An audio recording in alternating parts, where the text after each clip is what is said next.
Welcome, readers, listeners, and viewers from across America and around the world. I'm your host, Zen Garcia. This is Secrets Revealed here at Truth Frequency Radio. And it's always a great honor, pleasure to be with you in fellowship and to have all of you join us in live broadcast. You can join the chat room at our YouTube Zen Garcia channel and have discourse and also ask questions if you'd like, share commentary. And, it's sometimes difficult to keep up with the chat room, but I do check in and watch every now and then. But I am joined by our good friend and liaison, Kimberly Baker, who has been assisting us and helping us with the Kenyan orphanage. And those of you that have followed our ministry and supported our work know that we are involved with supporting four, one in Uganda, one in Kenya, which Kimberly helps us with, and India and Myanmar. And so Kimberly is going to share with us her testimony and also how she came to discover our ministry and also how she came to be involved with the work that we do in supporting the orphanages. But Kimberly, are you there, sister? I am, Zen. I am here. I'm glad to be here tonight. Yeah, I'm glad to have you. It's been a long time coming, and so I'm really glad that you were able to join us this evening. It's been, oh my goodness, months that we have been talking about and, preparing for this discussion. And so here we are, finally, huh? We are finally here. Yeah. I do. I remember the first time. Yeah, go ahead. Go ahead.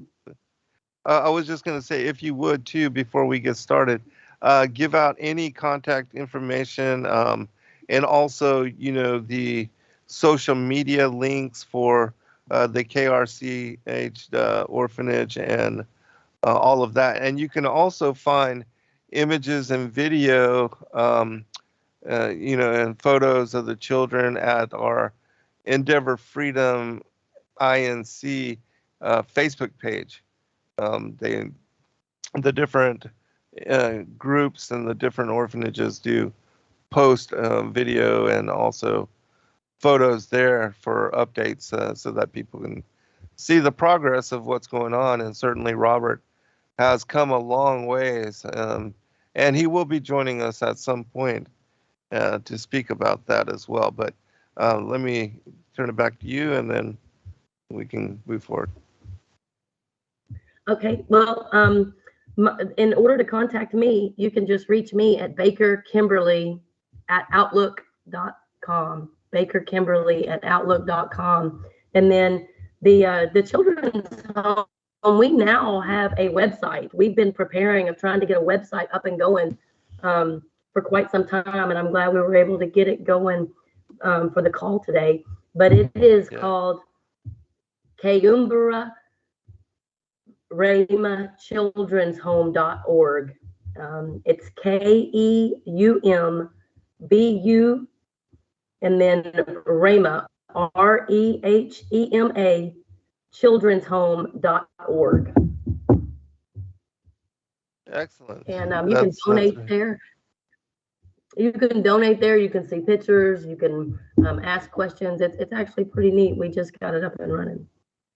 That's wonderful. I'm glad that they have something like that now, and that hopefully, we'll be able to get and help bring in more support for the orphanages. I know that with the times, and Robert was just talking about how, with all of the strains and the supply chain strains across the world, that inflation has made it more difficult to, just meet the needs and to live, in this world where everything is just so uncertain.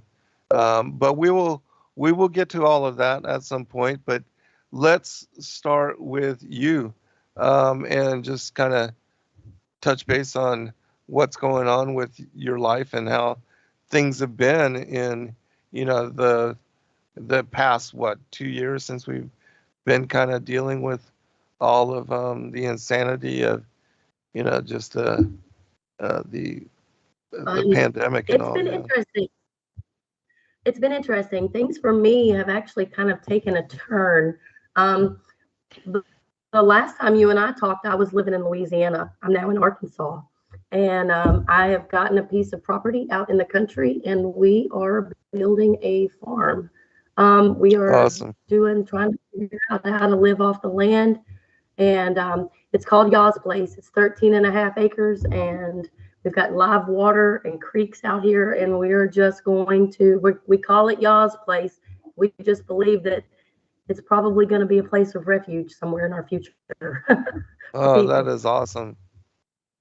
Wow, that's amazing. So, I mean, that's the dream for so many people, is to, kind of break away from the 9 to 5, the whole corporate world, and to get back to nature and to get back to working with the ground, with the land, and being integral in, your own food production and your own self-sufficiency. And so, yeah, please talk about that and why it is and how it is that you were able to achieve that.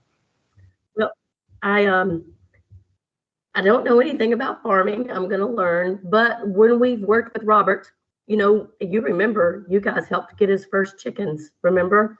Yeah. And when we started helping them get crops and helping them get started on how to become self-sufficient, well, I was in Louisiana then. Well, as the times have gotten worse, everybody knows, as the times have gotten worse, I was in Shreveport area, and I kept thinking, I really don't want to be in the city if things really go bad. And so the doors just opened, and I ended up in Arkansas.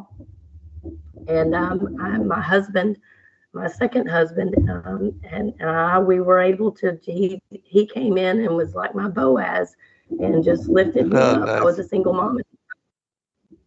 We call him Boaz. He was an answer to prayer, awesome.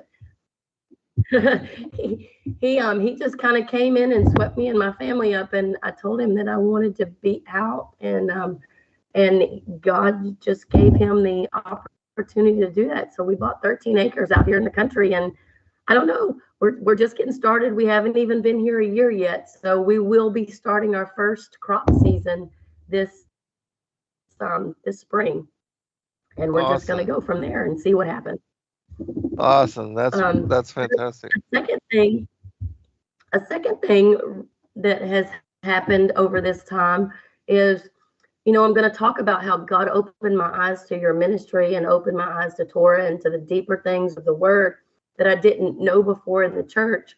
Well, this past year, we've dealt with, everybody knows, we've dealt with all of the stuff that's going on in the health industry, and having to fight those battles. I'm in the process now of fighting a religious discrimination battle with the school board here. It's going to end up in court probably. But if we don't fight against tyranny, tyranny takes over. I don't remember who it was that said that freedom is only one generation away from extinction. And so if we don't choose to fight in our generation for freedom, then we lose it to our, and our children won't have it. And so as I've been fighting for that, we also have become what's called American state citizens, and changed our political status from a U.S. citizen to American state citizens. And that is a whole nother show in itself, talking about how there was 3 different constitutions and how we've been hoodooed by the corporation of the United States of America. We were never supposed to be a corporation. We were supposed to be a government for the people, by the people. And so that government is now being reinstated and has been being reinstated for the last 20 years. And so I'm actually a part of that government that's we the people, and we are operating in all 50 states. And so I'm part of the Arkansas State Assembly, and I'm working with the actual real government that's not a corporation. So that's really cool. Wow. Okay, we definitely can't skip over that, but I do want to just warn you that we have to, in talking about what's going on just refer to, the jib jab or the snake bite, or we have to use code words, otherwise we'll be I flagged. did know that. Yeah. Okay. Good. Yeah. That's just part of the censorship of what we're dealing with in these times. Not with Truth Frequency Radio, but with other platforms that we utilize. We have been flagged and targeted for, pretty much shutting our whole thing down, and so we're having to walk on eggshells to be careful in what we say, and so we have to kind of do it like that. But yeah, I we'll definitely have to do a whole other show on this topic, but we can't just grace over it. We're going to have to talk about it at least a little bit. And so, can you explain for those that may not know and do not understand, as far as like maritime law and the whole thing of the United States being a corporation, and even how citizens are viewed in such manner? If you would, can you elaborate some? I can, and I'll try not to take long on this, because if you want, we can absolutely devote a whole nother show on it, because this is crucial to American people need to know that we've been hoodooed. It started with our birth certificate. It actually started in 1870. If you go to 1871, when we had the war, when we were supposed to be Reconstruction after the Revolutionary War, we didn't get reconstructed. We actually became a corporation, and they changed the Constitution at that time. It was changed just by one little word, but when that happened, it actually put it in all caps, and so it became a corporation. Later on, as you go, we were supposed to reconstruct our government after the Civil War, and it never did get reconstructed with the government that they actually set up in 1776. It actually just got side-tabled, and by the time you get to our generation, we have no idea that it was there. Thanks to some great people like Anna and the people that on her team, they've actually been researching this, and actually have gotten the real government put back in place in all 50 states. Wow. But our birth certificate, the moment that we were born, you when you're on a ship, you're at a berthing, you go to port, so what has happened is every time, the moment we have signed a birth certificate and that bond number is on there and it gets sent off, you become no longer a man or a woman living on the soil of the earth. You become lost at sea. And so they have now made you a corporation. If you look at your driver's license, any paycheck that you might have, anything that you have, your mortgage, all your bills, everything is in all caps. And since your name is in all caps, that means you're a corporation. And so they've actually turned us into corporations. And that's why they can just drag us into their kangaroo courts. That's why they can do anything they want to with us, because we're corporations. But the moment you reclaim your status and come back to the land and not be at maritime, which is out at sea. All of our courts are maritime law. They're out at sea. The court system that we are in the process of setting up in all 50 states is based on common law. And so we go back to the common law, and we go back to the 10 commandments, and we go back to the law of God. And so we actually are putting the law of God back together with common law. And it's actually a really simple law to follow. And so we're in the process of setting up our common law courts to not be a part of that system anymore. I'm not exactly sure how it's going to operate. And what we see at this moment is that you're going to have the maritime courts in place, and then you're going to have us, which are on the land and soil courts in place. They are no longer, those courts are no longer in my jurisdiction. Since I'm not a corporation anymore, they can't come into my jurisdiction. And so it kind of puts them off away from us. So they don't actually harm us anymore as American people, as not American people, corporation. So as American men and women, and it takes a little while to reclaim your status. You got to do a lot of homework, but we've got the states all set up and are training each other. Everybody's just learning how to do it, and we're all learning how to do it together. I don't know how many of us there are in the country, but in our state, in the state of Arkansas, there's about 60 of us. So we're here.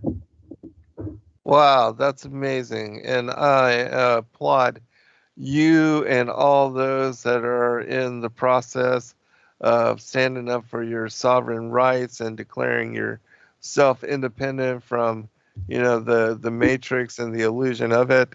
That is wonderful. It just warms my heart to know that there is a movement of independence like this.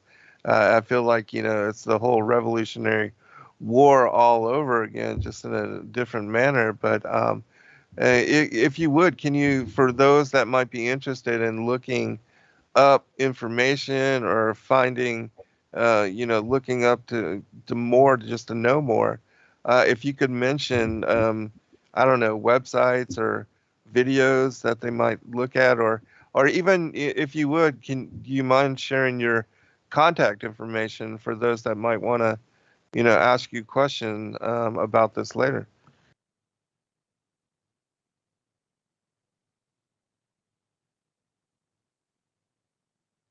Kimberly, are you there?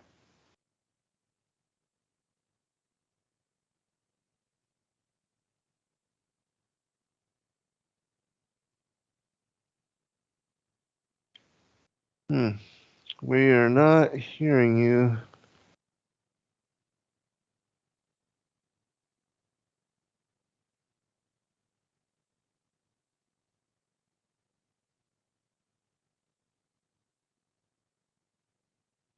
Not sure if we lost you. I see you're still on the call, but not hearing you. Let me try chatting to you.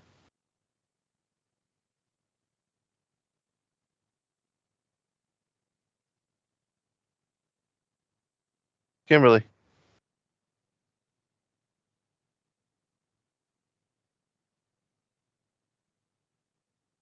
I apologize, everyone. There was recently last week a update to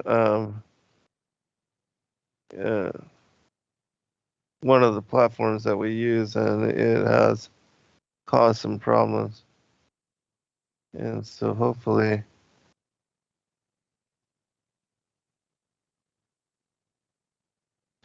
also those of you that are in the chat room, if you could let me know that you are hearing me clearly.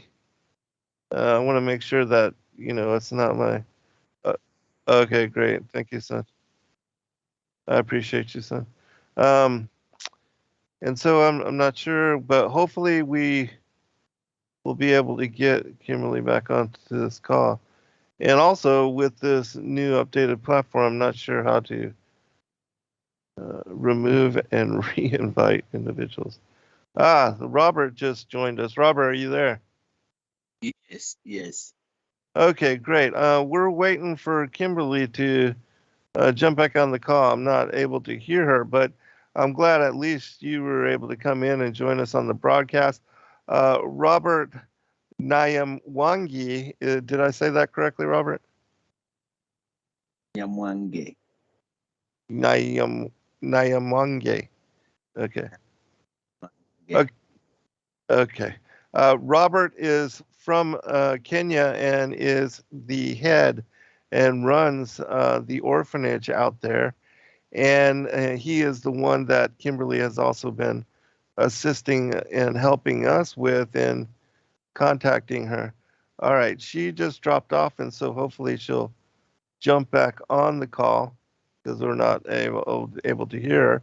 But I'm glad that you were able to call in. I wasn't sure if you knew to join in the conversation again, and so I'm glad that you're here. And it's yeah, I think Kimberly just joined us again as well. Are you there, sister? I am. I lost you right in the worst time. Yeah. Well, at least you're back, and also, Robert has been able to join us on the call, so he'll sit in while we cover this first portion. But I want to go back, and what I was saying to you before we lost you was, if you wouldn't mind sharing your contact information for those that might be interested in what we're talking about later, and most certainly, as soon as we can, I'd like to set up a show where we go through and cover all of this, and also if there is any links or any videos that you could make mention of where people can go and get more information about what we're talking about. Absolutely. So on YouTube, now the California Assembly, so that's for the state of California. The California Assembly has a YouTube channel. It is called State Nationals United. That's State Nationals United. And that's a YouTube channel, and they have all kinds of training and just different things you can just go play on their channel. Awesome. If you want to go to the actual American State Assembly website where all of the states are located, you can go to TASA. It's TASA, TASA.AmericanStateNationals.org. That's TASA, TASA.AmericanStateNationals.org, and you can log around and get through there and look at all the states, get in touch with the state coordinators. I'm actually a recorder for the state of Arkansas, so if anybody wants to contact me and maybe if you need help with anything, you can email me at bakerkimberly@outlook.com, and I will gladly help out any way I can, but we're just trying to build it to save our country. Awesome. Well, we're certainly going to help in this endeavor and bring more information and help others that don't know about this to gain access to further and further information. I'm so glad that there's a movement here that is happening. We've been doing shows with a couple of friends in New Zealand, and they've been talking about how they are utilizing this same concept there, and also to declare and to make a land claim where they're able to basically ascertain public land and to under this regathering of placing themselves not under maritime law but under the law of the land. And so fantastic, really great information. One thing more, and then we'll continue on. I just wanted to ask you how it was that you were able to set up and to facilitate your independence and what that entails. Okay, so that's actually a process. We really didn't know, my husband and I didn't really know what we were doing. We were just kind of looking into things, and because of court proceedings and having to deal with all the stuff that's going on these days. So we were just researching. When we ran across all of the back history of what happened in 1871, we started looking through the history, but we really didn't know where to start until we came across Anna Von Reitz. You can go to AnnaVonReitz.com, AnnaVonReitz.com. Anna Von Reitz, she's actually part of the federal part of the assembly. She kind of spearheads this thing. But anyway, you have what's called 928 paperwork is what it's called. You have to do a whole bunch of paperwork and actually reconvey your citizenship. You're not getting rid of your citizenship, but you're reconveying it to a different political status. And it's probably about 15 or 20 pages worth of paperwork. You have to get it notarized. You have to put the paperwork together, get it notarized. I'm actually a notary for the state, so I can do it for the state of Arkansas. And then what we do is we record it.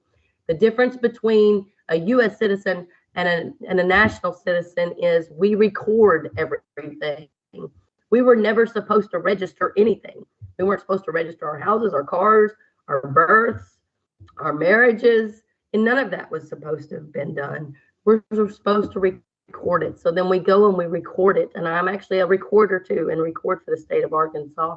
Once you've got that notarized, all that paperwork, it takes a little time to do it, but we have it in packets. So you can actually do it in a packet form. It's not that difficult. It just takes time.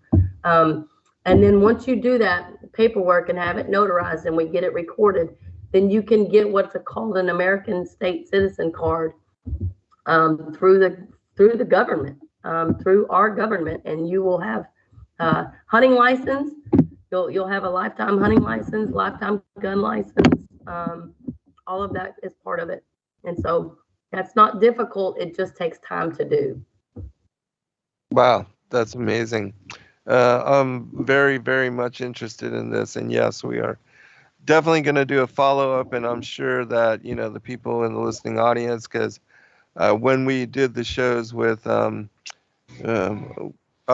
we'll be right back for the second portion, everyone.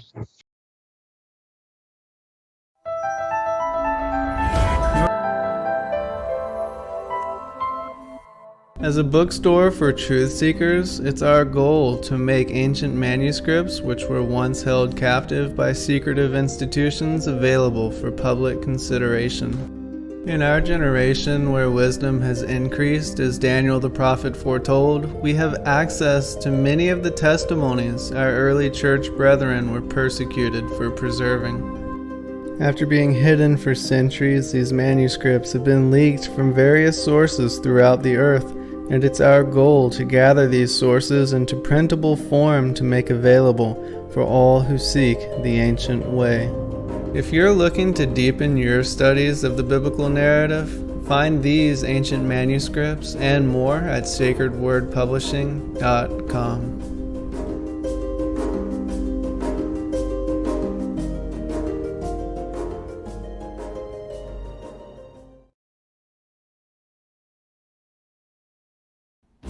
Your partnership with Sacred Word Publishing goes further than the publishing of ancient manuscripts and weekly video content.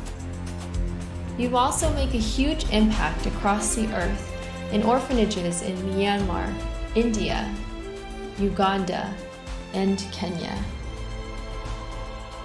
Your support is crucial for the development of the ecclesia of real truth seekers.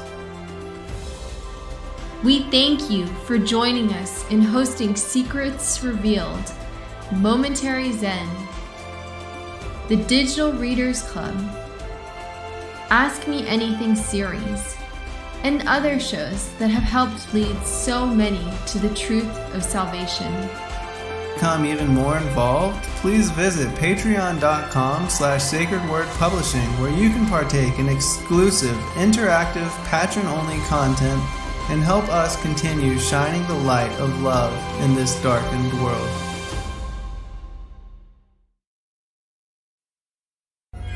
Every day, questions arise. Are the stories in the Bible true?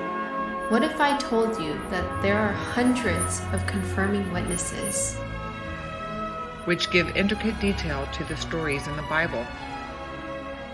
Have you ever found yourself deep in the rabbit hole with questions that no one seemed to have the answers to?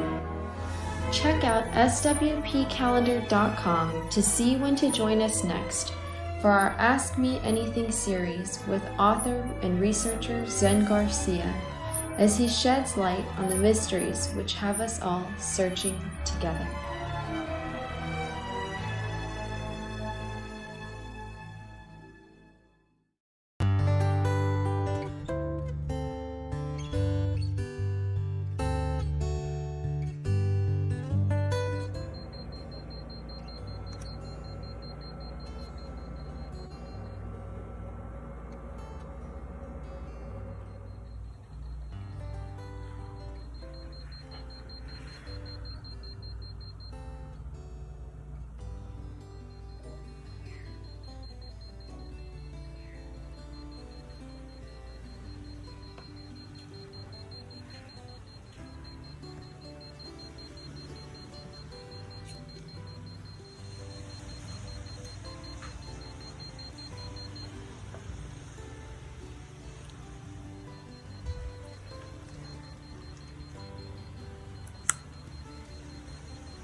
just filthy rags. So we travel the lands to dig up our past time, our lapses, and with it are much of the facts. I'm imagine that God's came in alien grass and react in this way that's so desperate.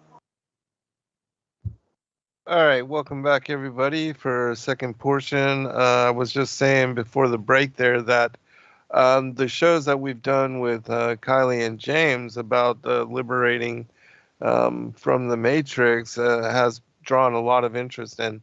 So I'm sure that speaking with you, Kimberly, especially here about how Americans can do this and, realign themselves with the real government and the real movement of the people, that is absolutely going to be of great interest and fascinating show to do. And so we will definitely cover all of that, but and set up that show as soon as possible. But in the meantime, I'm going to turn it back over to you and give you a chance to speak about just kind of how you came to awakening, how you became of the New World Order, how you also became aware of our ministry and the work that we do, and just kind of your journey to awakening in general. Okay, great. Well, it all started in like 2010, 2011. My daughter was 6 at the time, and it was right around Thanksgiving, where we are right now. And it was Thanksgiving week. And I said, okay, kids, guess what? It's time to put up the Christmas tree, because we always put up the Christmas tree right after Thanksgiving. It was like the next day deal. We didn't do the Good Black Friday thing. So here's my 6-year-old daughter, and she says, I don't want to put the Christmas tree. And I'm like, why not? She's like, I don't want to do it. And I said, okay, I'm trying. We've got to do it, blah, blah, blah. Long story short, she finally just looks at me and she goes, I don't even understand. Why do we put a tree in our house anyway? I mean, she was dead serious. And I said, I really don't know that. And I had to think about it for a minute, because then I'm like, I really don't know why we put a Christmas tree up. So I called my mom, and I'm like, Mom, why do we do Christmas trees? Kristen's asking me, why do we do Christmas trees? I don't have a clue. She goes, I don't know. We've just always done it. And I said, okay, well, that doesn't answer a 6-year-old. We're going to have to come up with something for that. And so we did the worst thing you could ever do. We Googled where did the Christmas tree. Oh my gosh, you talk about going down a rabbit hole. That's where we learned that it is absolutely a pagan holiday. We learned that it is completely demonic. It is all about child sacrifice. It is about priest sacrifice. It is, it was horrible. And so we didn't know what to do. We're like, oh my God, what do we do? And so the first thing we thought was, well, we'll just kind of get rid of the Christmas tree.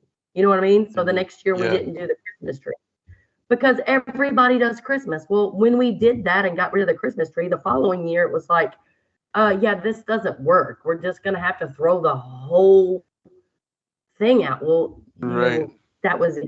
The moment we did that 3 years later, it was like 2012, and we were like, okay, we can't do Christmas anymore. The whole family flips out. They're like, oh my gosh, what's going on? Y'all done gone crazy. Well, that was right about the time that I found you. I found you. I left it. I was in the process of leaving the church. It had become so like a concert, I guess you'd say. And there was more dating and stuff going on. And my son was a teenager at the time. And I was like, yeah, this just isn't doing well for me. So we just moved to Louisiana, and I didn't find a church I really liked anyway. So I was watching at home, just doing YouTube stuff. And I actually came across you. And back then, that was like 2012 area. You were reading like the Emerald Tablets of Safi. You were going through the Colburn Bible. You were going through the stuff with Nibiru. You were kind of on that. That's kind of where I got led into you. And I was like, wow, this is kind of cool. So that was like where I first got led into, there's more than just the Bible. You see what I'm saying? Right. So you kind of led me into, there's more than just the book that we were given in church. And so kind of opened my mind. I actually bought all of those books. I have most of your books. And right around that time, we had the clues. Do you remember the 10 clues? I don't even think you can say it anymore, but of biblical cosmology. Yes. And so And that went through YouTube, because you can't say that anymore. All of those have been taken out too. That was the first thing they took out. So I looked at the scriptures and went through the whole thing with his clues of biblical cosmology. Then you went down that rabbit hole. And I mean, it was like, when you went down that rabbit hole, you could explain it better than anybody. And I was like, yes, this is awesome. And so I was so in the biblical cosmology. It didn't take me forever like it took Rob. Love Rob. Yeah, I love it too. But anyway, that's a whole nother issue. So you led me to all of these extra biblical books, which I own. In fact, you're the one that taught me that you have got to own them in print. And Right. so I have pretty much everything that I could get my hands on. I even have stuff that's awesome. probably not good, but I have it in print because you taught me we need to have it in print. So I have all of these books that I've read. And back then you used to read them online, which was amazing. Right. I have all of those. You used to just read them and listen to your voice was great. And so I go way back then and I went back biblical cosmology, but it wasn't until Rob Skiba. Rob Skiba did not bring me to biblical cosmology, but he brought me to something called Torah. Yeah. I didn't know what that was. He was doing the Torah portion. It was the virtual house church. Virtual house church. It was way back in 2014, 2015. That's where we're at now. And I was like, oh my gosh, this is amazing. Now, during that time I was with you, I had learned that 9/11 was an inside job. I mean, you talk about all this crazy stuff that's going on. And I went through that whole rabbit trail. A lot of things we can't say on here, but a lot of stuff that went on with trafficking and all of that stuff that I learned all about all that. But when I found Torah, it was like, oh my gosh, it was like a whole nother world opened up in scripture. And it was Rob Skiba who actually taught me that, and I miss him terribly. I did get a chance to meet him, which was great. He came to a Isaiah conference and here in Arkansas, and so I did get to spend some time with him. But anyway, so the whole Rob Skiba thing, but the crazy thing is when I was with you, is all of that time is when I came to Torah and I quit going to church and I wasn't tithe anymore. And I was like, I don't know what to do. I need to tithe. Well, one of the ladies I used to drive a school bus with on Facebook, I said, I need to tithe. And she says, I'm Torah observant too. Well, she's actually the one that got me in touch with Robert. It was the craziest thing. She goes, I know a guy. She was in Memphis. I was in Shreveport. And she says, I know a guy who's in Kenya, who's running an orphanage. And he literally just became Torah observant not very long ago, lost the whole church, is struggling because nobody wanted to move to Sabbath. It was a whole big ordeal. And I was like, oh my gosh, you got to get me in touch with this guy. And that was it. I mean, Robert and I've been together ever since. When I did meet him, it was me and my mom. Pretty much at that time, it was me and my mom who brought him. And they were literally didn't know where their next meals were going to come from. And we were a godsend. And they were a godsend to us. Needless to say, that was probably during that first batch of time was probably the hardest times of my life because my first marriage ended in destruction. Because, you know, when you go Torah and you go to the truth, if someone doesn't want to go to the truth, you can't force them. And so things didn't end well there. But man, Robert was there with me through all of that. And we were there with the kids. And I guess long story short on that, I remember being on my bus and they needed help. And I was like, my mom and I can't do it alone. And I ended up sending emails out to you and anybody else I could think of. And you wrote me back like immediately. And you called me while I was getting off my school bus. I remember us talking. You're like, we can get him chickens. How about we start off with some chickens? And I was like, hey, that sounds great. I was like, I don't know how we can help them, but they're destitute, and we've got to figure out a way. And he's like, you were so on top of it. You were like, well, first we've got to figure out how to get them self-sufficient. And I was like, okay, I don't even know how to do any of that. And you're like, let's start with chickens. And I was like, cool. So you got chickens, and so we have Zen Garcia's chicken house. I'm sure Robert has pictures. We have a chicken house, and it's Zen Garcia's chicken house, and so it's big. You can see it from the air. And anyway, so it was a few years later. Now you guys have been helping support all this time, but I was divorced from my first husband in Arkansas by this time, and every time we turned around, they were needing malaria meds because the water the creek that they had back behind their property was just really bad. Well, I'm a bus driver, so, I don't make hardly nothing as a school bus driver. I basically did it to be with the kids, and Robert and I just went on a prayer. He was like, we really need a well. And I'm like, I don't even know what to do. And so I took my tax return money. I got like $2,000 back from tax return. And I gave every bit of it. I was like, we had to get a survey done. And it was like $2,000 or $1,500 to do a survey. And I said, I don't know. We're going to go on a prayer. I'm just going to take everything I've got and I'm going to put it in it. And I said, I can't buy the well, but we're just going to believe God's going to provide one. And so you're talking like a $50,000 well, it's not some cheap thing. And so we went on a prayer. And so him and I just started fasting and praying for a year. And we had the survey done and we just waited. And would you believe, it was awesome. Yah is amazing. He brought us a lady. She actually went to the conference I didn't know her at all. She just hitched a ride and went to a conference. The one when I just told you I met Rob Skiba at in Fort Smith area or Fayetteville area. And anyway, she was able to pay for the well. So we built a well. It was amazing. Awesome. And that was 2019 when we built the well. And it was all God. It was all Yah, because I didn't have the money. Robert didn't have the money. And it was all him. Yah is just amazing. And he's now got cows, and he's got the chickens, and they've got crop, and they've been leasing some land. So I think they've got like 40 children now. No, Robert would have to help me on that, but it's just been amazing. It's been amazing. It's been amazing because you guys have always been faithful. Zen, you and Endeavor Freedom have always just been faithful. And that's wonderful. And I'm so grateful to you guys, but that's kind of where we are. Well, we're so glad because we'll bring Robert on right after this portion, but I was at the time before I spoke with Kimberly, we were supporting this other ministry and found out that this guy was a charlatan and that he was speaking about having this orphanage and taking care of all these children and even posting photos and sending, evidence, so-called evidence. But Robert called him out, and we were able to discover through your contact and the work that Robert had and his, foot on the ground there in Kenya that this person was a fake.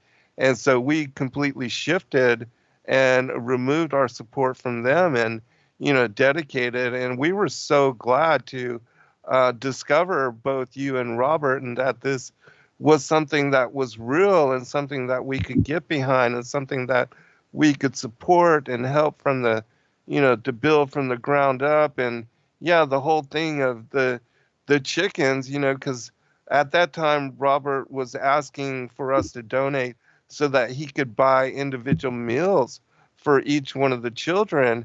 And I had suggested to him, well, Robert, why don't we just buy chickens or buy something that you could then utilize to sustain and to barter and to something that you could grow. And so that was the idea, and that was how we developed all that. And so, Robert, I'd like to, bring you onto the show, and can you talk a little bit about your meeting, and how much of a blessing Kimberly's been to you, and also to how you established, the chickens and now the cows and the crops, because self-sustainability and being able to grow something like this is the way to go, instead of just, buying meals, to where you're not actually moving to self-sufficiency. Thank you very much for giving me this opportunity. It's just like a dream. I've never used Skype, and it looks like a miracle over here. I want to thank Yahweh because of Sister Kim and the entire family, our Sister Bab and Jim and everyone and Boaz, and our brother Zen Garcia and the Endeavor family for what you have done to this orphanage for the past many years that we have known each other. I want to say that my meeting Sister Bab, the mother to Sister Kim, and later on Sister Kim coming on board this family, it's just like a firebrand that was blocked out of fire. Keumbrema Children's Home was at the verge of extinction. It was at the verge of closure by the time Mama Bab came in and Sister Kim came in. And since that time, we have really moved very many steps forward. As she mentioned earlier, through her and Sister Bab, when we met, they helped us to sustain the kids in this orphanage, because there are those needs that recur every day in terms of food, and indeed they really sacrificed. And I also want to thank Yeshua for leading me to an earth that's come of people who are lying to you for many, many years. Through Kim, we got water. For many years, we used to visit the hospitals because of typhoid. And typhoid is a disease that is waterborne. And since that time, we've never experienced such diseases at home here. Congratulations to Sister Kim and the people who helped to establish this water here. Milk has been of a great help in terms of protein to the children. And through Kim, we were able to buy these cows here. I also want to thank Yeshua for Zen. You helped us get the chicken. And out of this chicken, we are able to have eggs and give to the children. And a little bit of them, we're able to sell them out. So it has been so good that Keumbrema Children's Home is in existence. And it was helped to come back because of one lady who, through faith, trusted us and decided to save the situation. I don't know whether I've answered the question that you asked me. Yes, it did. And we thank you, brother, for your godly work there in the country and taking all these orphans in and providing them home and looking after them and caring for them and giving them direction and hope. If you would, can you talk about your work, what got you into that, you and your wife, and also, you know, some of the backgrounds of these children and the kind of situations that they're coming out of when they discover you? Well, I want to say that I also grew up as an orphan, and I really have that experience of what it means of not having a father and a mother. And when Yahweh called me to ministry, by then I was a Sunday keeper, and we moved like that without knowing the truth and Torah. And this is the time when I felt convicted that why should Yahweh mention keep the Sabbath day holy as the fourth commandment? I discovered that he who said don't commit adultery, he who said don't kill, don't steal, is the same who said keep the Sabbath. And why is it that he spoke about it more than 100 times in Scripture? So I started searching Scripture, even when I'm preaching at church, and I could mention this and feel guilty. And this is the time that I felt, no, I have to move this way. And as I was searching, and when I get a little bit of bundles and I go to the website to search, that is how I came to know about Sister Bab and later on Sister Kim, who were able to really help us to understand this truth. Later on, they introduced us to the flat earth and your website, which really became very profitable to us. Now, while we were Sunday, this little girl comes to the church, and she looked worn out and very unhealthy, looked very hungry. And before we finished the sermon, the girl fainted, and we brought her home. And it was after this that we discovered we had something that we had to do. Through her, people knew about what happened to her, and there was word everywhere, and people started requesting us to take in kids. And later on, we discovered that we also had street children burdening us, and then we also started rescuing kids from the streets, and the numbers started swelling from that little girl to now about 63 kids that we have in the orphanage. Wow, that's amazing. That's really amazing. And if you would again, brother, just talk about, because I know that we spoke about how the AIDS has decimated so many families and destroyed so many parents and left a lot of orphans and children that had no direction, and how you were able to bring not just this kind of situation, but just anybody that was brought to you, and you were like a shepherd for them and gathering them in the same way that the Messiah did for all of us. And so can you just, if you would, share more of the children's stories, just so we can put a face and a name to the different children, how they came to you and how you grew from 1 to 63. I realize we don't want you to cover all of them because it would take so long, but just the stories that you remember that really touch your heart, and the children, and how you came to interact with them and to take care of them, and then we'll bring Kimberly back into the call as well.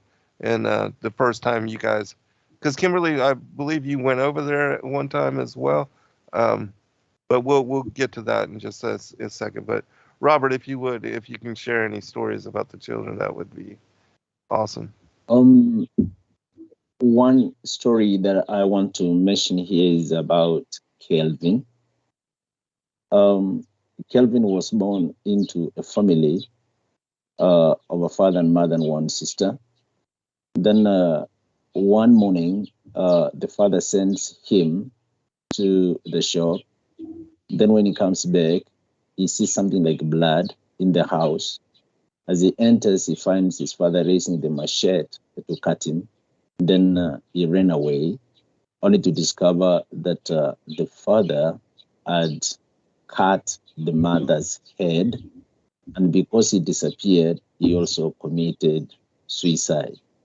So Kelvin was rescued by the community members and was brought to Keomburama Children's Home, even after having witnessed the mother having cut the head into pieces. Wow. And he has been staying here for about now 8 good years. Another story that we have is of the little Jalot. This girl was born on the street, and this night there were 2 raped with the mother. And in the morning, they were found unconscious and rescued, taken to the hospital. And the government officers who visited that discovered that there was a home that they trusted, and that was Keomburama Children's Home. After the treatment of Jalot, she was brought to Keomburama Children's Home, where she found a home, though she was born on the street. And because of that act, the mother finally died. The girl was abused, but Yahweh helped her, and she's now living here.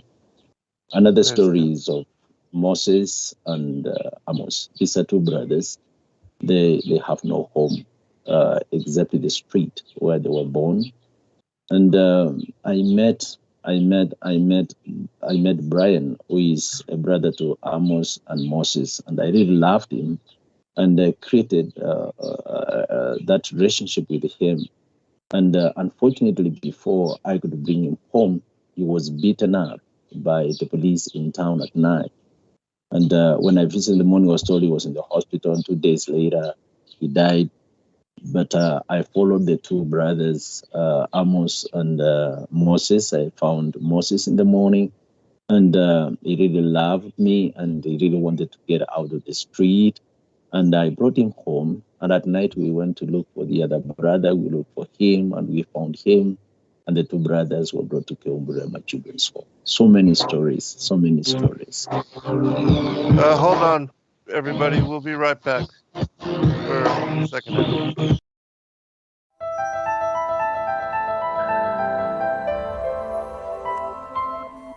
As a bookstore for truth seekers, it's our goal to make ancient manuscripts which were once held captive by secretive institutions available for public consideration. In our generation, where wisdom has increased as Daniel the prophet foretold, we have access to many of the testimonies our early church brethren were persecuted for preserving. After being hidden for centuries, these manuscripts have been leaked from various sources throughout the earth, and it's our goal to gather these sources into printable form to make available for all who seek the ancient way.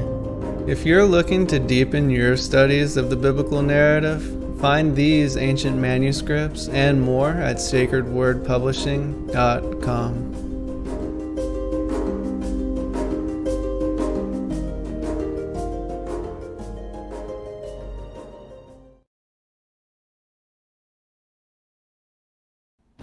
Your partnership with Sacred Word Publishing goes further than the publishing of ancient manuscripts and weekly video content. You also make a huge impact across the earth in orphanages in Myanmar, India, Uganda, and Kenya. Your support is crucial for the development of the ecclesia of real truth seekers. We thank you for joining us in hosting Secrets Revealed, Momentary Zen, the Digital Readers Club, Ask Me Anything series, and other shows that have helped lead so many to the truth of salvation. To become even more involved, please visit patreon.com/sacredwordpublishing, where you can partake in exclusive, interactive, patron-only content and help us continue shining the light of love in this darkened world.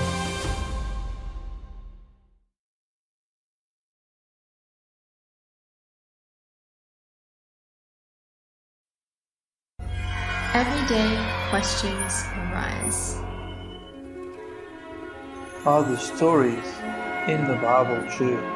What if I told you that there are hundreds of confirming witnesses, which give intricate detail to the stories in the Bible? Have you ever found yourself deep in the rabbit hole with questions that no one seemed to have the answers to?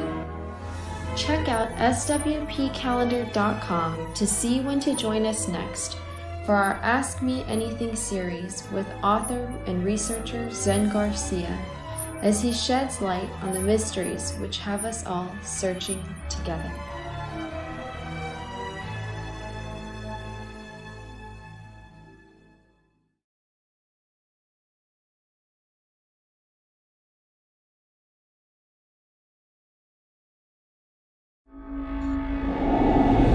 Many truth seekers are constantly studying alone. But there is a place where we can come together.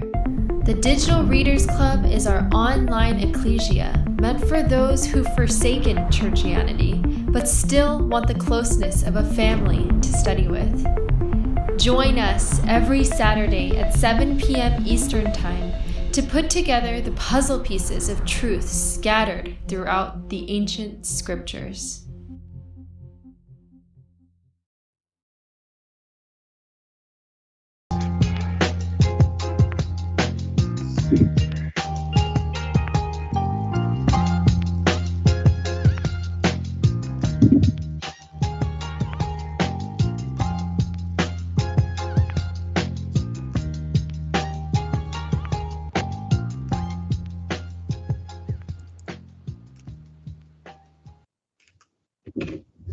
All right, welcome back, everybody, for a second hour. I am your host, Zen Garcia. This is Secrets Revealed here on Truth Frequency Radio, and it is my great honor to be speaking and spending the 2 hours of this radio broadcast with Kimberly Baker, our liaison to Robert Nyamwangi, if I'm saying it correctly. I'm probably not, and I apologize, Robert, but who is the caretaker there at KRCH Orphanage in Kenya, which is one of the orphanages that we've been supporting for a number of years, and Kimberly's been working with us and Robert on that. And so, Kimberly, do I remember correctly? Did you take a trip over there at one time? Am I recollecting correctly?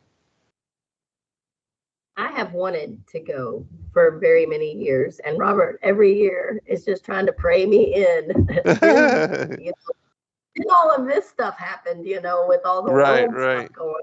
Yeah. Then nobody can go anywhere. I was like, Robert, it ain't happening, buddy. I can't do what you want me to do and take what they want me to take. And so, but I have not. But the cool thing is that Robert and Terry, his wife, actually have a place that's like a guest area. So people come and can stay and can come and stay for a couple weeks, a month, or through the summer. That he's had people come and stay during the summer and help work out there as like a ministry. And so I haven't been able to come yet, but we've had people from my mom's congregation who have gone, and we have some that have gone and just came and flew in. We're flying through, and we're able to give Robert a laptop with all kinds of stuff to learn Hebrew. They gifted him a laptop with all kinds of stuff to help him with the Hebrew language, which was really cool. That's awesome. And but we do know people that have come, and that's the great thing. If any of your listeners would like to do something as far as ministry, to be a missionary or go somewhere during the summer or during the year, they would love to have the help. And they can schedule you guys or schedule people to come. That would be wonderful. And I'm sure that if anybody's, especially if they're already located there in the area where you might be, and I'll get you to mention that here in a second. I know that, travel is a little difficult just because of so many places mandating the snake bite. But at some point, when we get some normality, I'm sure that a lot of people would love to come because people are wanting to help. They want to put their heart out there to really do the work of the kingdom. And that's why it was such a true blessing for us to find you guys, because like you, we wanted to tithe. We wanted to give to something that was real, something that would make a difference. The scriptures tell us to take care of the orphan and the widow and those that are in need, that are struggling, to pay it forward. And that really is how the body of Christ takes care of itself, is by caring for each other and one another, even loving our enemies. I mean, you don't find very many faiths out there that tell you to even pray and love for your enemies. I mean, that's the ultimate kind of love, and our Messiah is all about that. And so we want to follow in the example of Christ in doing that kind of work, and so to find you and to find Robert and Robert doing this kind of thing on the ground, I mean, that's a true blessing for us. So we thank both of you for what you are doing as well, and giving us and our listeners. And I'm sure that, because of this broadcast and are doing this outreach, that more people, the community, will step up and will reach out to you for not only, to provide assistance, but also, I believe, to come out there to interact with you and to help, come there and even maybe work for a week, that kind of missionary trip. So, Robert, if you would, can you tell us where exactly you are in Kenya and the kind of scope as far as the land, all of that, where you are living, and the kind of situation, for people if they wanted to come and they wanted to hang out with you and to give services, provide, their labor or whatever. Yeah, thank you very much for the opportunity again. We are located in a village called Keumbu, and that is how the orphanage is named, the Keumbu Rema Children's Home. It's found in Kisii. Kisii is one of the counties of Kenya. And that is about, I think, 300 kilometers away from Nairobi. At the orphanage, there's so much that missionaries can do in the form of volunteering. One, they can help in the farm. Our land is small, although we have rented some outside, but at the orphanage, we have a vegetable garden. We have the chicken coop named Zen Garcia Chicken Project. That is after you. We have the cows project.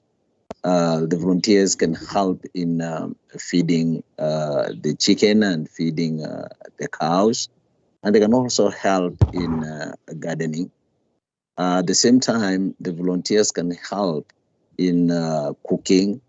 The volunteers can help in teaching our children, not only the children, even all of us, because we are also in the process of learning this truth and Torah. And those who know Hebrew, they will also have an opportunity to teach our children Hebrew language. Now, from Monday to Friday, our young children in primary, they go to a small school that we have established here in the village. So the volunteers will be busy teaching the kids at school. They can teach them mathematics, they can teach them English, they can teach them Torah, they can teach them science. And over Shabbat, they can help in preaching at our congregation. And we want to thank Yeshua because from our small congregation, we have also 3 more congregations that have come up who are also learning this truth. Awesome. So there's a lot that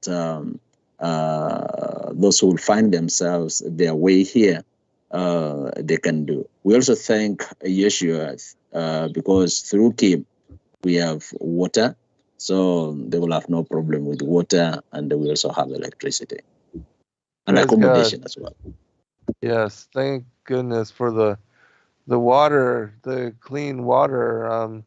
I bet that was just a true blessing because, just not having clean water and having to contend with the typhoid, malaria, and the different other waterborne diseases must have been horrible. Amen. Yes. Well, give us like if somebody wanted, what would they do? They fly into Nairobi, the airport close to there, and then how long is it to? I mean, what would they have to do then? Rent a Jeep, or is it a taxi ride from there? Just to get clarity on the kind of journey it would take. So that when Kimberly is ready to go out there, just teasing you. Yes, it's flying I want to to go. Nairobi. Okay, Kim. No, go ahead, All Robert. right. Tell us, if Yes. you would. Yes. You fly into Nairobi. The airport is called Jomo Kenyatta International Airport. Then from there, we can pick you from the airport. Then we hire a taxi, and that will be about 5 to 6 hours drive from the city to the village. Okay. All right. Yeah, that's pretty accessible.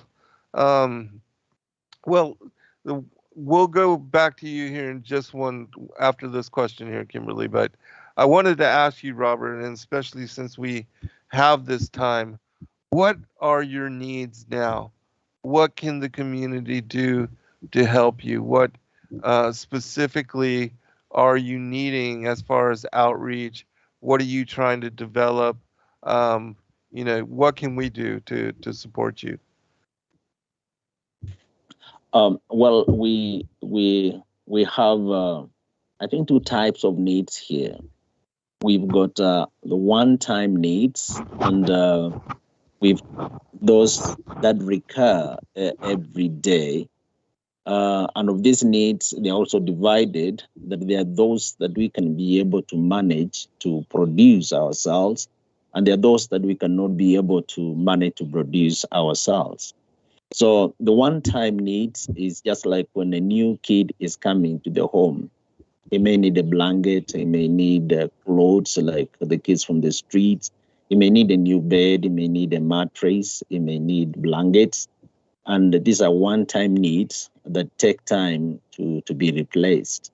And we've got those needs that recur every day that we cannot be able to produce at the orphanage.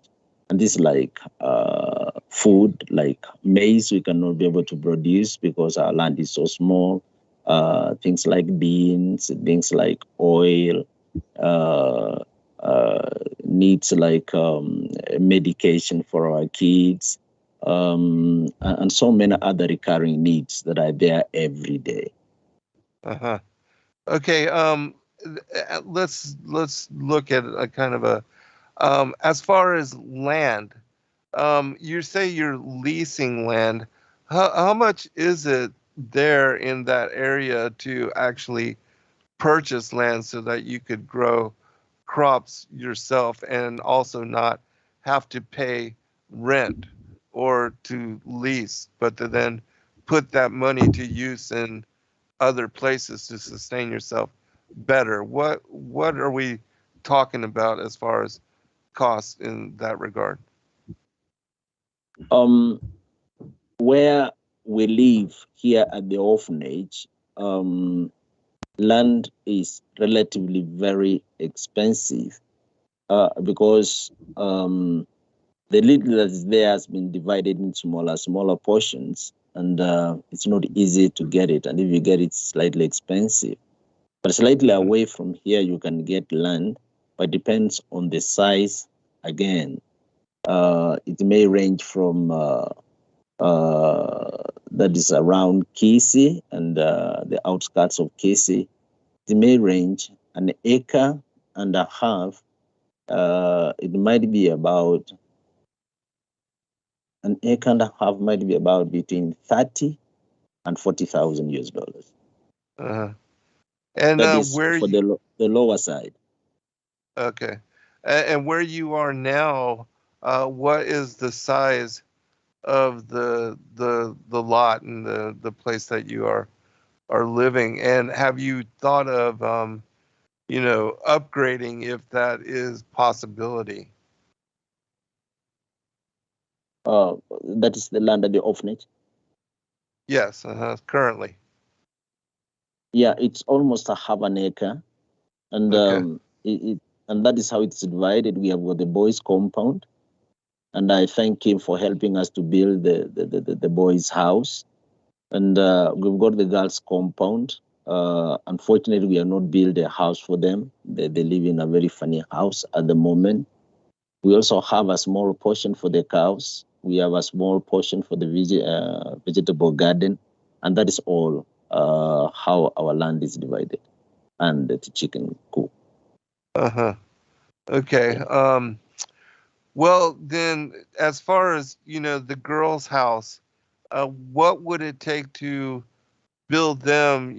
Like appropriate accommodations. I'm just trying to get an idea for different projects that we can help you to work on, and that we could, write about in article to share with the community, so that those that may want to help, and there's very kind people in support of our ministry, and out there in the world that want to do good and helping the orphans and the widows, and to support individuals like yourself and doing what you do, and to know that you are real, and that you are foot on the ground there in Kenya and in Africa, and that you are achieving and doing this kind of thing.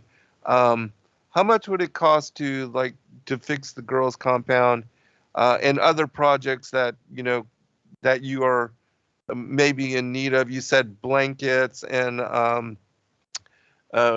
clothes.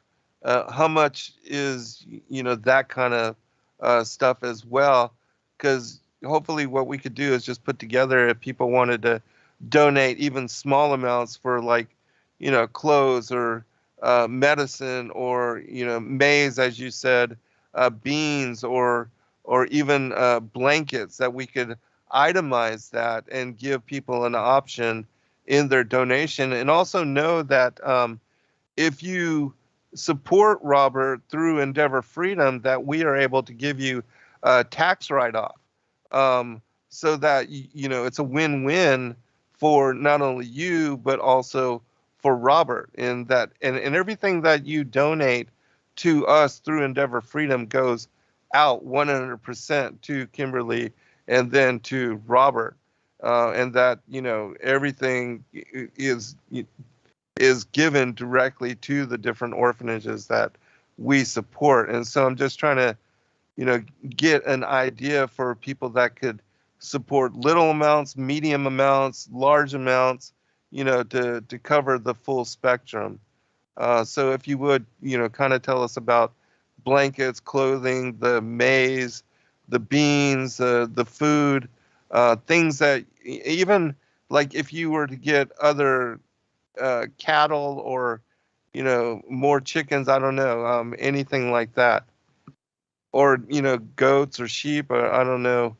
I know you're limited in room and size, but anything you can think of just to give us an idea, Robert. Oh, yes. I may want to start from the girls' house. If Yahweh had to open a way for us to build them, we may want to build them a house like the one Kim helped us to build for the boys. And yes.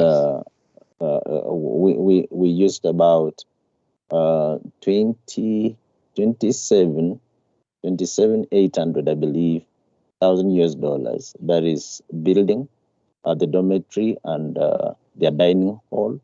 We were able to do the plumbing and the wiring and the windows and the doors and everything. It costed us about roughly $28,000 to complete it, including everything that was supposed to be done.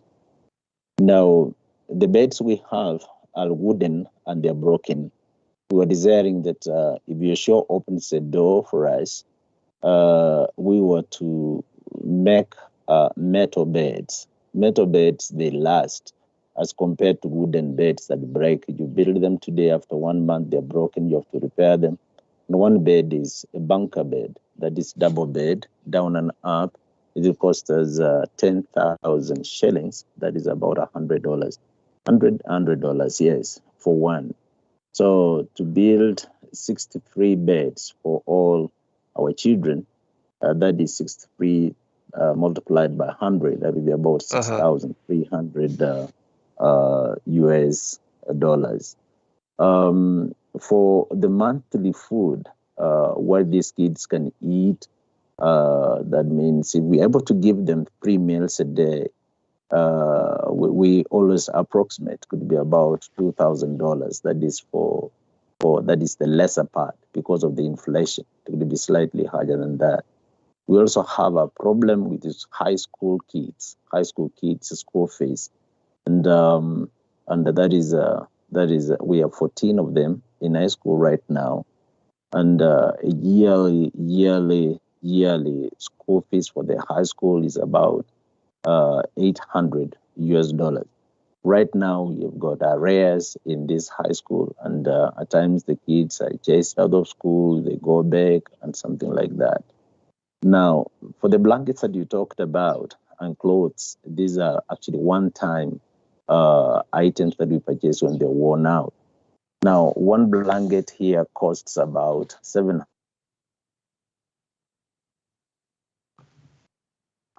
Robert, per one. oh, sorry. So if we were to buy we them, lost you for a second there. Go ahead. Go back to the blankets and the costs, because we lost you there for a second. All right. If it was the blankets that we wanted to buy for the kids, because the ones they have right now is slightly worn out. One blanket that is actually good, but not the best, would be about 700 to 800 Kenya shillings. That is $7 to $80 US dollars. Then we have the issue of mattresses. Yeah, mattresses. If we were to buy all these kids' mattresses, a good mattress will cost us about 350 to 400 US dollars. That's about 4,000. I don't know how much. We keep losing you for some reason. Hello? Yes, okay. Yep, you were speaking about the mattresses? Hello? Yeah, can you hear me, Robert?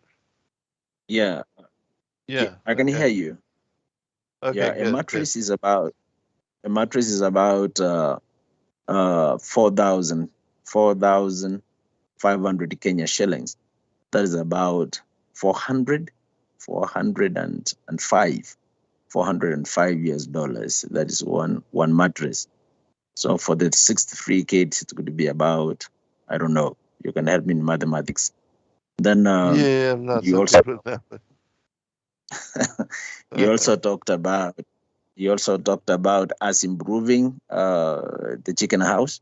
Yeah, that one is also very important. If we can improve it and expand it and buy more chicken, so that we can at least get more eggs.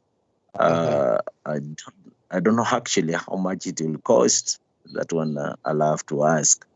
And I think that's the much you asked me. Clothes. Yeah, and also, the cattle. I don't know if you had room to expand it to goats or sheeps or something like that as well. That might be another way to create sustenance, because animals produce over time. We have been praying together. It has been a prayer item in our prayer group and with Sister Kim, that if we can build a better house for our cows, then we can also add the number of our cows to the cows that we have.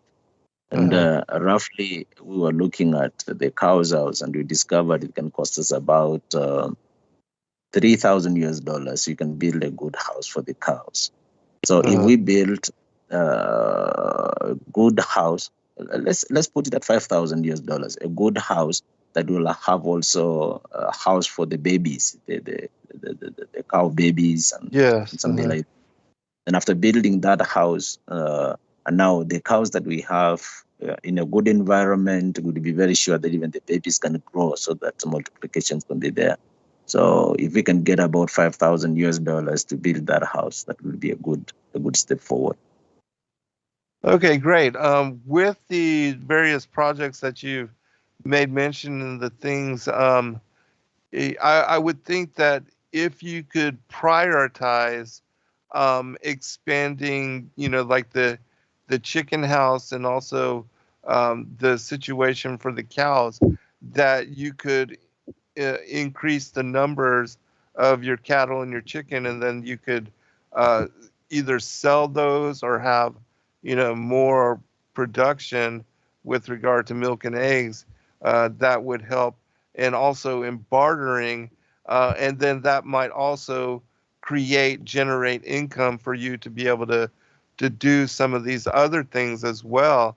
And so, I'm just praying that those that listen, that want to help, that they will reach out to you. And we did place the link into the chat room, and we will also make that available in the description and the details of this video. And also, again, as I had made mention, that if you would like to, and I know that, January is usually when we send out the yearly tax write-offs for those that do support Endeavor Freedom, that we keep up with your donations, and then we send you a full amount for your taxable donation, your write-off.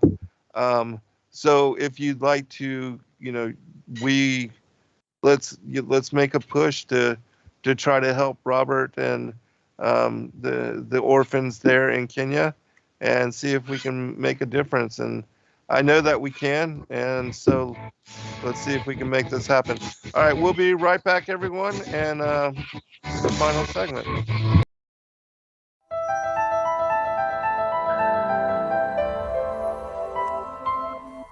As a bookstore for truth seekers, it's our goal to make ancient manuscripts which were once held captive by secretive institutions available for public consideration. In our generation, where wisdom has increased as Daniel the prophet foretold, we have access to many of the testimonies our early church brethren were persecuted for preserving. After being hidden for centuries, these manuscripts have been leaked from various sources throughout the earth, and it's our goal to gather these sources into printable form to make available for all who seek the ancient way. If you're looking to deepen your studies of the biblical narrative, find these ancient manuscripts and more at sacredwordpublishing.com.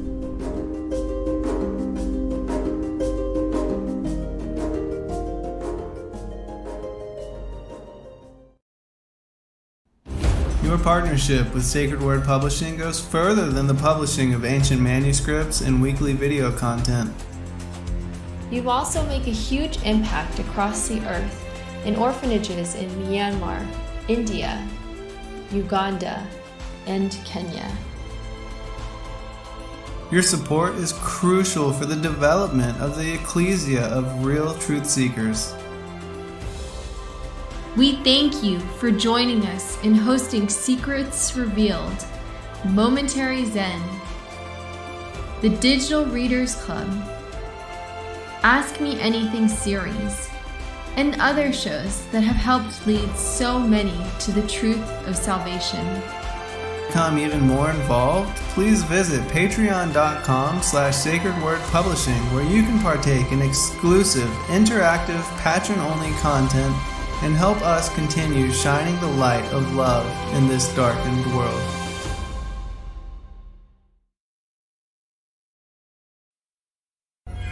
Everyday questions arise.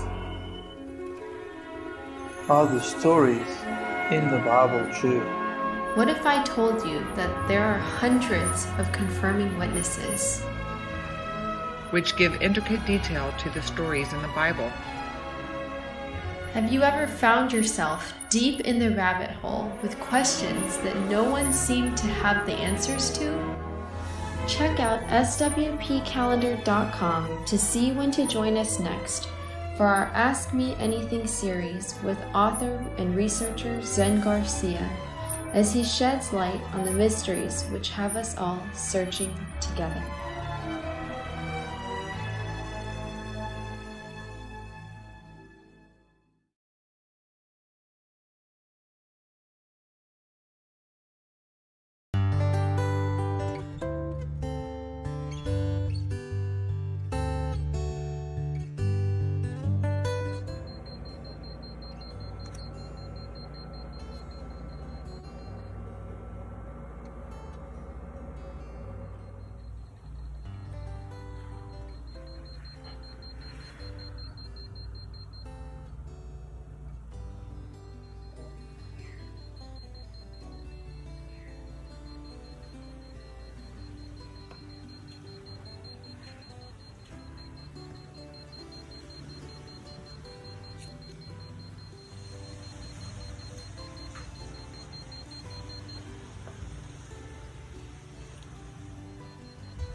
All right. Welcome back, everybody, for final segment. I'd like to bring Kimberly back in here as well.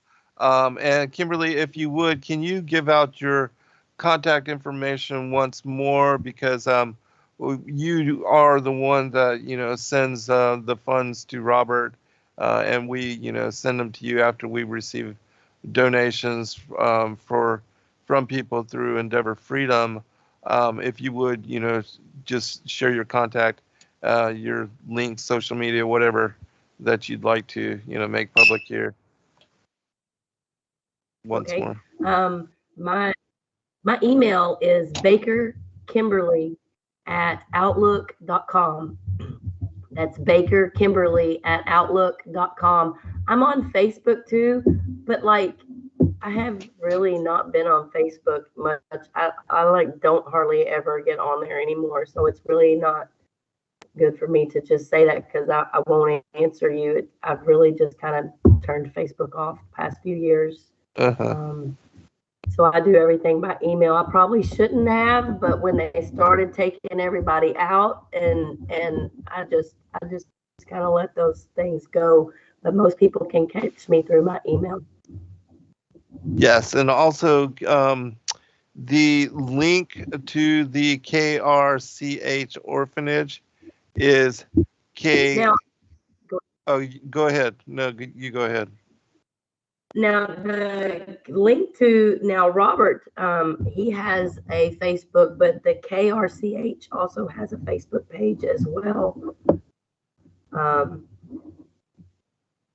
I think it's Robert. Yes. Yeah. Can you share your social media contacts and where people can reach out to you directly as well? Because you don't have to, and we're not encouraging people go through us unless you would like a taxable write-off for your donation. But please give directly to Robert, give directly to Kimberly, get in contact with them, and work directly with them on these needs. Kimberly does keep up with the needs of the orphanage as well, and being basically the liaison here in America for directing those kind of resources. But yes, Robert, if you would share your Facebook, social media, and also with the website that you guys just got up for the KRCH Orphanage as well. Yes, if you type Kehumbu Children's Home, you're gonna have to spell that. K yeah. E U K E U M B U. That is Kehumbu Rehema Children's Home. Okay, so for those that are wanting to type it in and check it out for yourself, it's KEUMA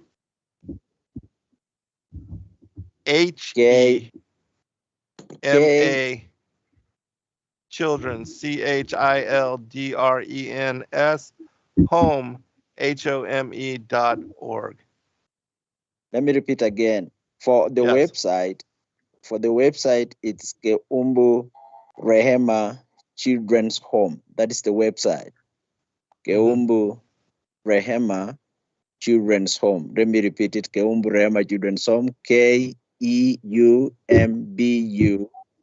Rehema is REHEMA.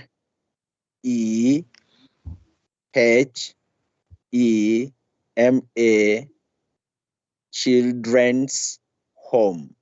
That is the website.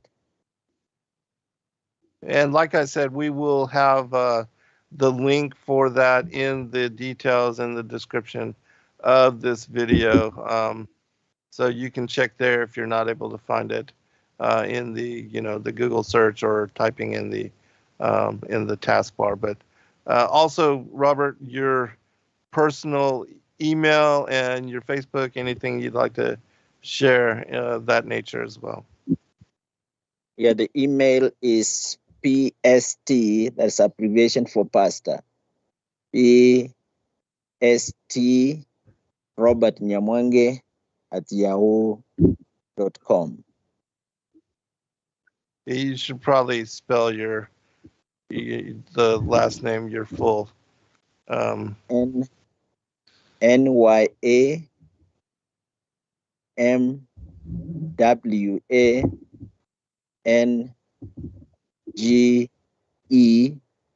at yahoo.com. And we will provide this as well as if you don't mind, Kimberly, your email address and the details of this video, so people can reach out to you guys directly. But also, you said that you have a Facebook for the orphanage, and that people can go to see your pictures and videos and the kids. And what if people were wanting to reach directly out to the children and maybe even sponsor some of them directly? Is that possibility? Do you have pictures of the different kids, or even the high school kids, sponsor their schooling or something of that nature on the website? Or is this something that we could add later?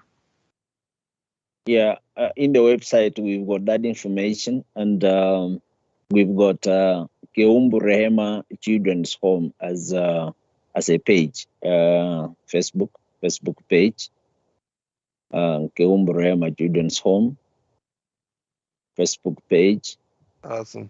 On my page also, Facebook, on my page, Robert Nyamwange, we have a lot of information about the children, and on our website you can also find our PayPal link. If you go to the website, you'll also find our PayPal link there. Okay, great. Well, we're wrapping up pretty quickly. This show has gone by so very fast, but I want to give you, both opportunity to maybe just talk about, why it's important, as a community to support others that are in need, and why, I believe that this should be a priority, a focus, that in the scriptures, in the extra biblical texts, and a number of things that we've read and shared, we've always seen how the elders, the patriarchs, the prophets, they also took care of those that were in need, especially the orphan and the widowed. And this is something, again, that Robert is doing directly. But let me go to you first, Kimberly. What put it on your heart in that time that you reached out and discovered Robert, and as to, why it is that you wanted to give and kind of pay it forward?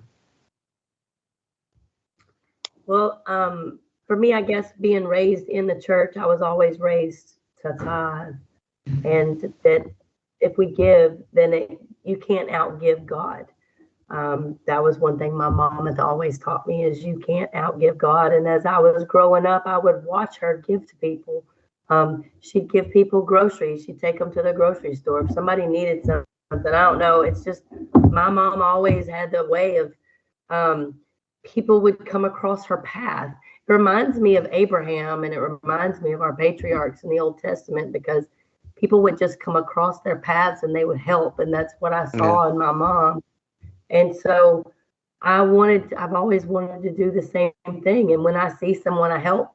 And God always puts me in places where there's a need. If I have it, I help. But I've also learned that even through Robert, in my need, like when I gave that $2,000 for the well, and I was like, God, I don't even know where we're going to have money to do it. I don't even have enough money to send anything. We're just trying to help him survive.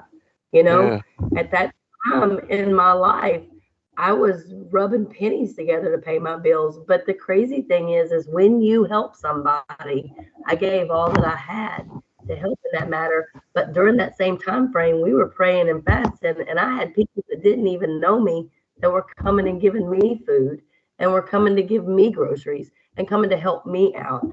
So even when we think that we don't have the means to help somebody, if God puts it on our heart to do something, then he is not going to not take care of us. Just as he feeds the sparrow and he makes sure that that sparrow has food, are we not greater than the sparrow? And so, I don't know, that was one of the lessons that I've learned, and Robert can vouch for it. I mean, I saw so many miracles during that time when I was also in need. And I just know that when we pay it forward, you don't look for it to come back to you to do it to get rich, but you know that when you do that, you're putting all of your care in his hands, in God's hands. And so that's why it's so important to help someone else out, because y'all will always make sure that you're taken care of when you need to be too. Absolutely. It reminds me of the story in Luke chapter 21, and he saw also a certain poor widow casting in thither 2 mites. And he said, of a truth I say unto you, that this poor widow hath cast in more than they all. And it's my opinion that the way that God works is by blessing those that bless others, and that his law is in giving and sharing and taking care of each other and one another. And it's not about hoarding or saving up for self, or trying to not give and just keep everything that you bring in. I find that if you give, the more you give, the more that you receive, and that's the law.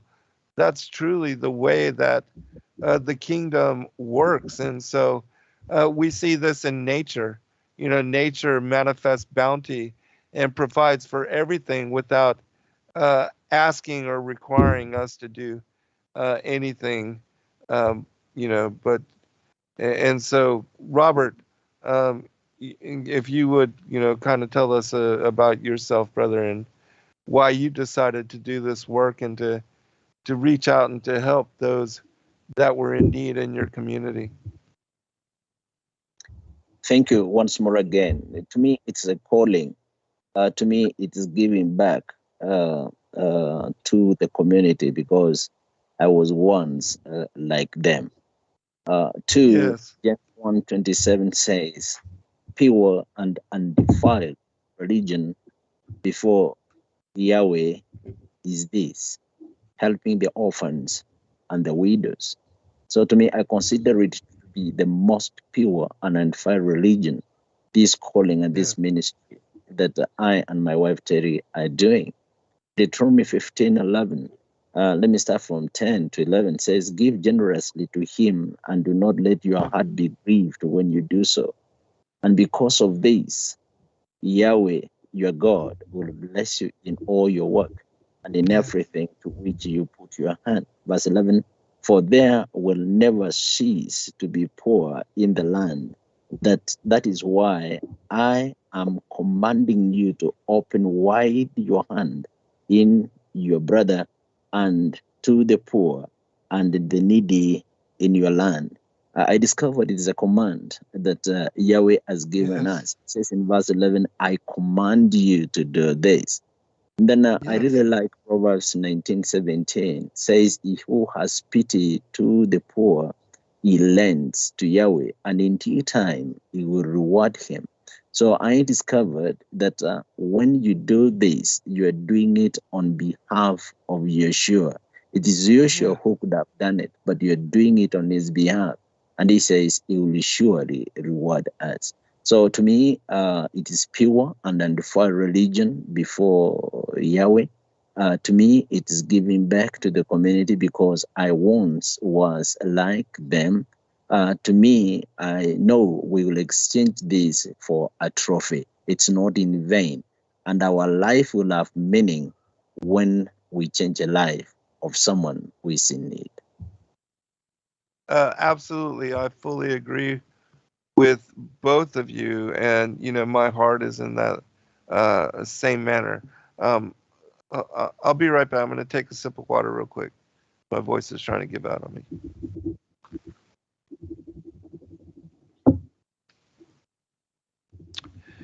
Okay. All right, great. Well, I really have enjoyed doing this program with both of you and with sharing time. I think this is really one of the most important aspects of the outreach and the ministry that we do. I love sharing and teaching the gospel and sharing the riddles that are contained within the gospel and helping people to come to discernment. But doing the work of really helping the poor and giving people when they are in need, I think that's the greatest work of the kingdom. That even when the apostles asked Christ, the Messiah, our Savior, who was greatest amongst them, that he bent the knee, he humbled himself before them.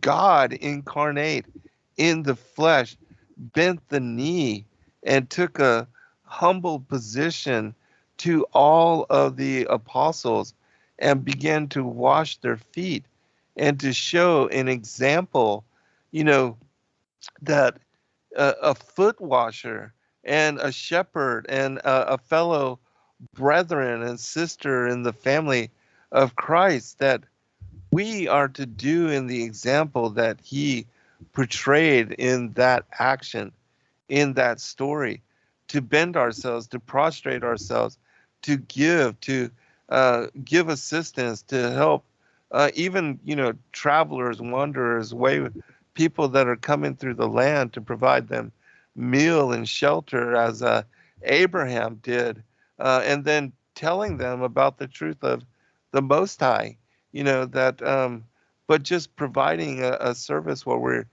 giving to each other and one another and providing aid, and especially to those that are less fortunate, especially orphans and widows, as it is mentioned so many times in scripture. But, the veterans with post-traumatic stress, homeless people, animals in need, people with disabilities, there's such a great need for charity in this world.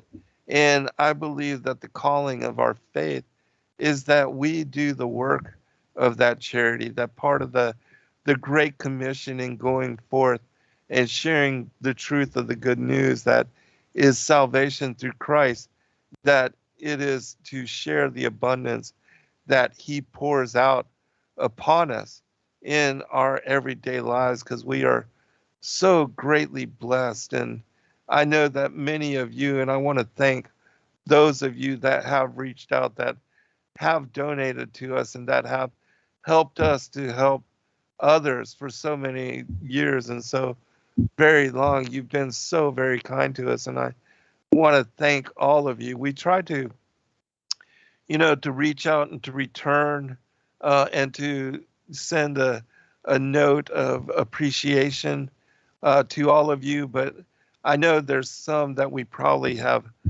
missed, in some manner. And I don't want you to think at all that we are not greatly appreciative, because we certainly are. And so I just want to, also ask those of you that can, in the spirit of charity in this time, upcoming now, where so many in the mainstream churches celebrate Christmas and, do that as a time of giving, even though we don't do that because we know it to be pagan. But just the whole spirit of charity and giving. And I would hope that you could help us to help Robert, and to also reach out to Kimberly and find out how you can get involved in, supporting these orphans and supporting Robert in his work and what he's doing there on the front lines, of what is a great need in Kenya. And well, I would just thank you ahead of time for having done so. But let me give you both a chance for final comment. We are down to the last 5 minutes of the show. And as I said, I will post in the updated details the links and the connections, the public, social media of both Kimberly and Robert, so that you guys can reach out to them. And let's go to you, Kimberly. Give you a chance for final comment, and I'll also know that we'll be bringing her back on to speak about the movement of independence here in America. And so, Kimberly? I just, when you were speaking just now, just in final word, it reminded me of the verses where it says, where he says, when you've done this to the least of these, you've done it unto me. Yes. So when you give someone drink, or you give someone food, or you clothe someone, when you do it to the least of these, you've done it unto me. And so all of us, in my mind, have been the least of these at some point or another in our lives. And then we've also been able to give to the least of these. And so it's a great cycle. I enjoy the work and the projects that we've done with Robert. I don't know what I've done without Robert all these years. He has been like a rock for me. And so I'm grateful to him and the orphanage. But as I'm a rock to them in financial support, he's a rock to me in prayer and fasting and just standing with me through the most difficult of times. And so it's just been great. And so if you guys want to reach out to me or to Robert, feel free to email or get us by website.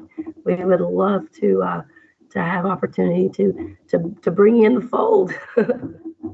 Yes, to bring in others to help with the work. Robert? To you, Brother Zen, to you, Sister Kim, and the entire family, I pray Luke chapter 6, verse 38. Give and shall be given to you, good measure, pressed down, shaken together, and running over will be up into your portion. For with the same measure that you use, to be measured back to you. I pray for your kindness, your mercy and compassion and kindness that you have shown to Kimberly Children's Home. May you receive back 100-fold in a good measure, pressed down, shaken together, running over in these generations and the generations to come, even as we wait for the return. Messiah Mashiach Yeshua. Amen. Amen. Thank you, brother. That's so very kind of you. And I appreciate both of you as well. And again, I just want to thank all of you out there. And people were asking about the, purchasing and supporting our ministry. We have currently right now a 30% off sale, so that you can get access to all of the books and all of the material that we put out, and get all of these ancient manuscripts and read them for yourself. Because I still feel like there's a time when we're not going to have access to internet. There's been recent tensions with China, and they're speak of EMPs and all of this. And I pray against all of that. I don't want any kind of insanity to come upon the world more than what we're contending with. But I know that those possibilities exist. And so, I think that we should gain and have a library of ancient scripture as much as possible, so that we can share this with others. Also, Robert, I'm going to get address from you. I'm going to send you out a bunch of books so that you can have them and share them and read them and study them with the children out there, so that you can have all that material. I want to I want you to have a library of all of this as well. But you can go to the website, sacredwordpublishing.com, and check the newsletter if you want the code. I don't remember what it is exactly right now, but if you sign up to join the newsletter, you'll receive that code for 30% off. It is our largest sale of the year. With our printers provide us the opportunity to do this for y'all, and so we're just happy to do it and blessed to be able to. Thank you, everyone. God bless all of you. Good night.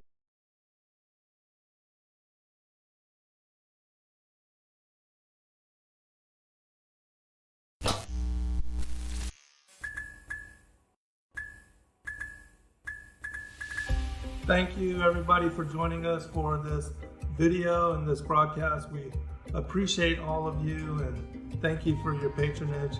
Please do like and subscribe and share with your friends. God bless all of you in your seeking.